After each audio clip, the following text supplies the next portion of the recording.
Welcome to News West 9's West Texas View with Johnny Lou Avery.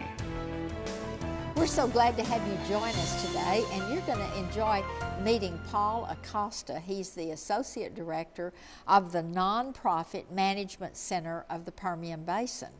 And in a nutshell, that means that this is an agency that helps other nonprofit agencies to be better. And so it's such a pleasure to have you here, Paul, today to talk about this. And there's such an interesting history of your agency. But before we get into that, I want you to talk a little bit about yourself and tell us how you got to the Nonprofit Management Center, and also a little bit about you. Okay. Well, I am a West Texas native. I was born and raised in Odessa. Went off to school for a while, came back and started teaching at the high school level right out of college. And the way my nonprofit experience got started was after 3 years of teaching and coaching at the high school level, I started a position with the local Boy Scout Council. So it's kind of my first taste of nonprofits and yes, volunteerism. Correct. And so I was with the Midland Council here in the area, and about a year into it, I went to a training at the headquarters in Fort Worth and met my future wife. And so she was actually working for a Boy Scout Council in Columbia, Missouri.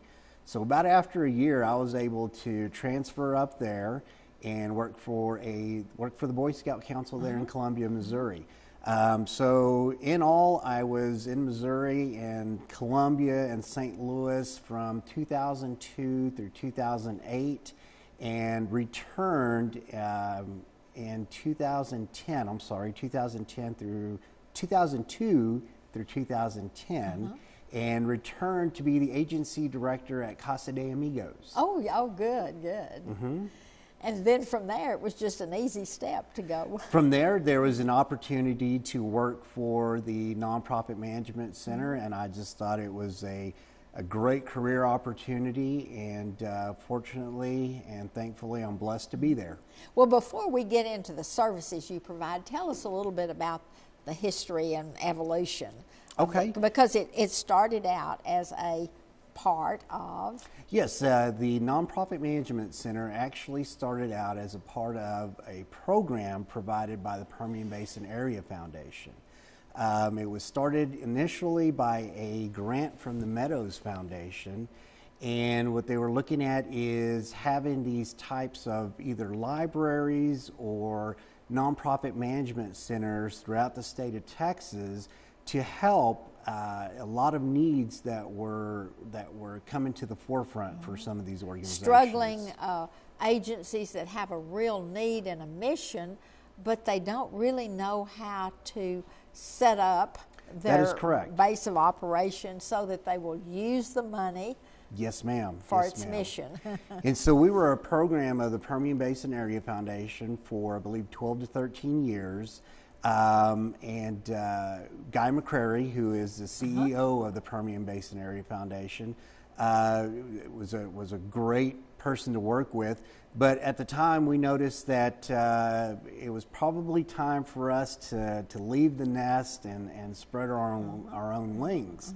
So as of January 1 of 2014, we became our own 501c3 entity and broke away from the foundation, and now we are set up in shared spaces. Not to say, though, that our time with the foundation, with the Permian Basin Area Foundation, we value our relationship. We remain close, and it was a great group to work with. Guy was excellent to work with, and his staff as well. We were very blessed to be in that position. But it's time for you to blossom on your own, and so now you're still a young adult since you've only been out from under their umbrella for six months or so. Yes, ma'am. But the interesting thing is, when we're talking about this, your office is in Midland, but it serves the whole Permian Basin area. That is correct. Although we are based in Midland, we were there with the foundation and with Midland Shared Spaces. We serve clients throughout the Permian Basin. So you go to Crane and Dale City and yes, ma'am. We are Seminole and anywhere in the Permian Basin. Yes, ma'am. We have several clients throughout West Texas. Some include Alpine, Fort Davis, of course, Midland, Odessa, because Midland, Odessa is going to have a majority of your nonprofit organizations. Yeah. But we do serve the entire Permian Basin. And so when we're talking about serving it, and I know you're probably going to talk about this later, but people access you just by calling and saying, look, I need help, or our agency needs help. That is correct. A lot of times our help comes through what is called information and assistance. So it's someone getting on the phone that could be anywhere in the Permian Basin and saying, my organization has been in existence for 10 years, but boy, we could sure use some help in fundraising. We could sure use some help in marketing. Or it could be a startup organization who they have no idea the process. Steps. Exactly. The processes and the steps needed on the state and federal level. So we'll sit down with them, and we'd be more than happy to go over what is needed from the state of Texas as well as what is needed from the IRS. And the federal reporting or the state reporting can make or break you down the road. Definitely. And also how to set up books, because you know, when you get behind in your bookkeeping, that really sinks you in a hurry. But tell me a little bit about training. Do you actually go into the agencies and train their board or train their staff how to do things? Yes, ma'am. One of the services that we do provide is we can custom tailor a training for whatever organization needs that type of help. So if they need something on roles and responsibilities of board members, we can come in and do that. If they need a training on what is some of the what is most needed on the HR end of things, we can come in and do that as well. Well, we're going to talk a little bit more about these services that you offer, but we're going to have to take a break right now. We'll be back in just a minute. Join us then. Stay tuned. West Texas View will be right back.